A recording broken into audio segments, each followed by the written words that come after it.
From battle royales with Skibbity Toilet, to monkeys that commit war crimes, to open world games that contain the entire freaking universe, there's a video game for everything.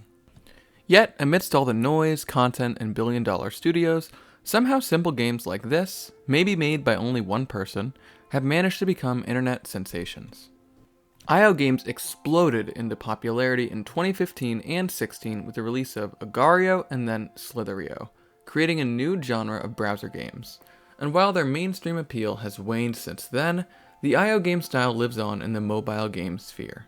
This begs the question, how did these simple, sometimes arcade-like games become so massive overnight? And what can we learn from them about game design?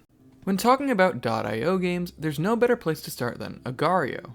Agar.io is widely considered to be the first .io game, and because of that, it can show us a lot about what made these games so appealing and popular. You see, Agar.io is a really simple game about cells. You start small and grow in size by eating little blobs and cells that are smaller than you.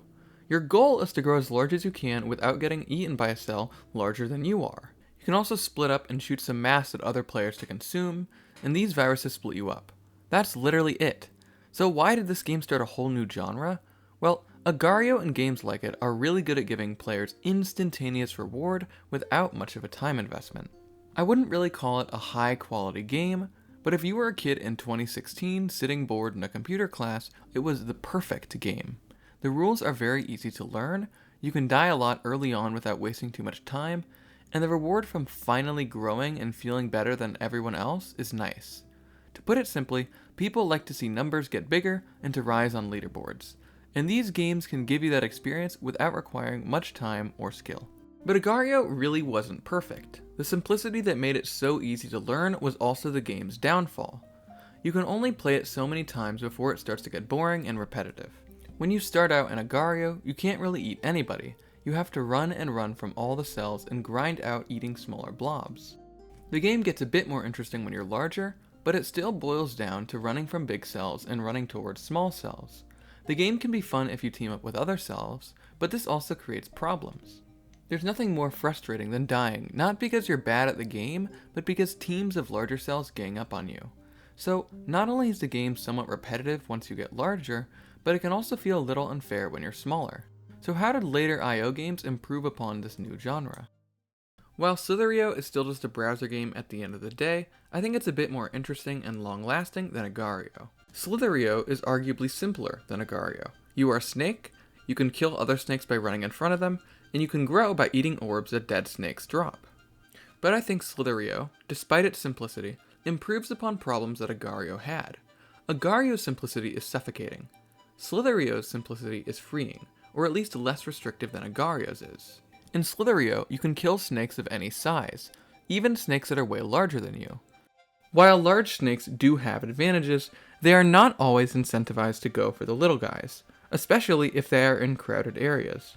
So, in Slither.io, there actually are some choices you get to make in playstyle. You can cautiously stay on the edges of the map, slowly increasing in size and occasionally circling small snakes. It's not the fastest way to grow, but it is safe. You can also play super aggressively, targeting snakes larger than you and trying to rocket your way to growth. You can even grow by following people or making your home in crowded areas. It's dangerous, but if a large snake dies near you, you can grow really quickly without having to fight anyone. Now of course, the game is still small and no one is going to spend 1,000 hours on it, but the point is that Slither.io's simplicity gives the player freedom. You can play however you want and the mechanics don't punish you for it. Because of this, Slither.io was a meaningful improvement to the new genre of IO games. I have another IO game to talk about, but first I think it's important to emphasize why we should care. The video game industry is growing fast and gaming is more mainstream than it ever has been, but it's important to remember that this isn't all concentrated in PC games or AAA console games. In fact, mobile games are the largest type of game by revenue. Browser games, on the other hand, are becoming a smaller and smaller portion of the market. Now to be fair, plenty of these browser games, including IO games, are available on phones. But the point I'm about to make still stands. To an extent, I'm really glad that games are becoming more popular and literally put into the hands of more people. But unfortunately, I think a lot of mobile games could learn from the similarly casual browser games that preceded them. Specifically, mobile games are tainted by greed and are often made to be addictive and predatory. I understand that people need to make games enjoyable and profitable, but it increasingly feels like these games are not made out of love or appreciation for the art that games are, but instead for profit.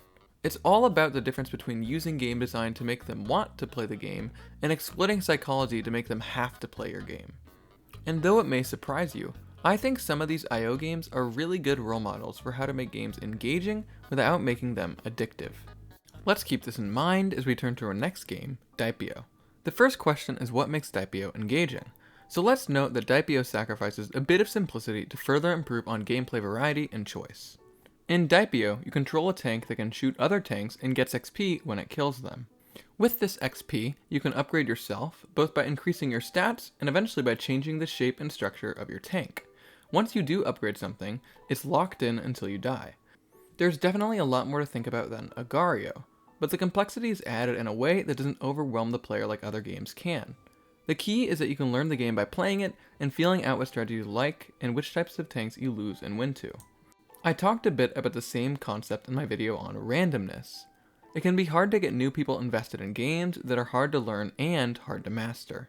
Even in single-player games, where the only thing asked of new players is to check the wiki from time to time, it takes the casual feeling out of the game.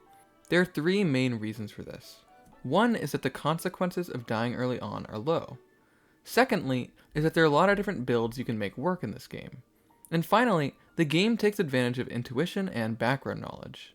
Because guns are so common in gaming, people who play games probably have a sense of what gun styles can be good and what type of builds they prefer.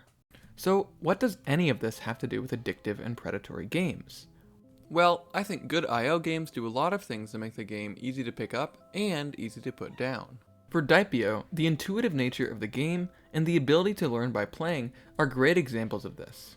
I talked about how they make the game fun, but they also separate the game from some addictive games. The game is easy enough to learn that there's really no point in spending tens of hours constructing strategies. Even if you did gain an advantage, IO games have limited scope. Once you get to the top of a leaderboard, there isn't that much else to do. Even looking more broadly at all IO games, there are things that really make these games better for you than a lot of predatory mobile games.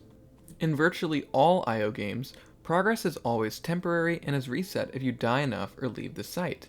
You might get some cosmetic items, but you don't unlock anything that changes the gameplay.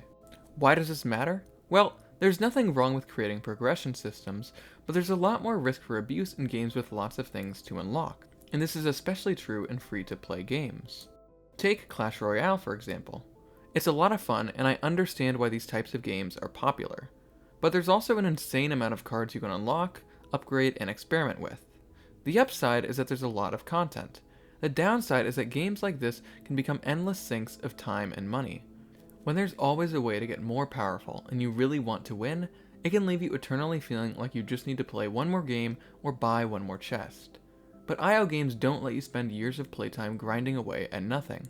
A lot of mobile games pretend to be casual ways to kill 15 minutes of time, but they're really designed to drain the life from your soul like a Dalek plunger.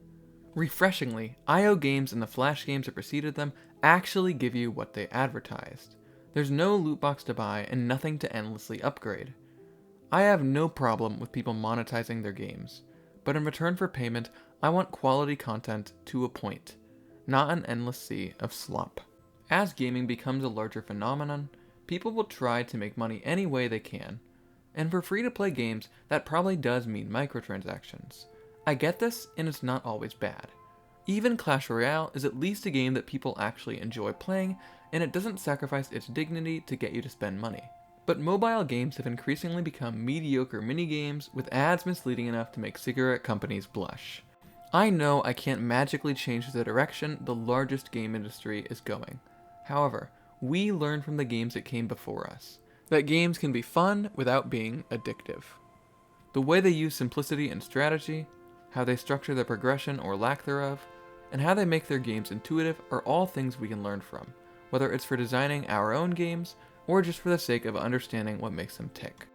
I know it can be frustrating to see predatory games be so successful, but that doesn't mean everything is hopeless. Many of the earlier IO games and Flash games were made by people who were just designing games because they enjoyed it. Even today, there are games that get rewarded for being designed well. And even if you don't make games or are feeling pessimistic about predatory mobile games, that doesn't mean you're powerless. Play the games you want to play. Spend time in the games you enjoy.